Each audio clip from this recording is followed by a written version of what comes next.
Hello friends, இன்றைக்கி நம்ம சூப்பரான ஒரு பிளேஸ் பற்றி தான் பார்க்க போகிறோம். இது நம்ம திருவாரூரில் தான் இருக்குது. நாங்கள் அங்கே பஸ்ஸில் தான் போய் ரீச் பண்ணோம்.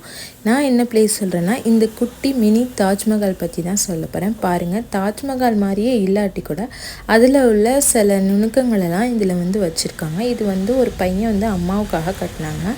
அங்கே நடுவில் சமாதி வச்சுருக்காங்க. அதுக்கப்புறம் பள்ளிவாசலும் அந்த சைடு இருக்குது. இந்த சைடு மதர்சா இருக்குது. இங்கே பாருங்கள், எவ்வளோ பெரிய லேம்ப் போட்டு அவங்க அம்மாவோட சமாதியை அதுக்கு கீழே வச்சுருக்காங்க. இங்கே பாங் சொன்னாங்க. நாங்கள் மகரிப் டயத்தில் போனதுனால தொழுகை நடத்திக்கிட்டு இருந்தாங்க. ஈவினிங் டைமில் போனால் செம்ம லுக்காக லைட்லாம் போட்டு செம்மையாக இருக்குது. இங்கே பாருங்கள், க்யூட் மினி தாஜ்மஹால் மாதிரியே இருக்குது. நம்ம ஒரு தடவை பார்க்கலாம், அதுக்கு ஒர்த்து தான் இது. குழந்தைங்களாம் கூட்டிகிட்டு போனால் நல்லா ஆசையாக பார்க்குறாங்க. இந்த விலாக் பிடிச்சிருந்துச்சுன்னா சப்ஸ்கிரைப் பண்ணுங்கள். தேங்க்யூ ஃபார் வாட்சிங்.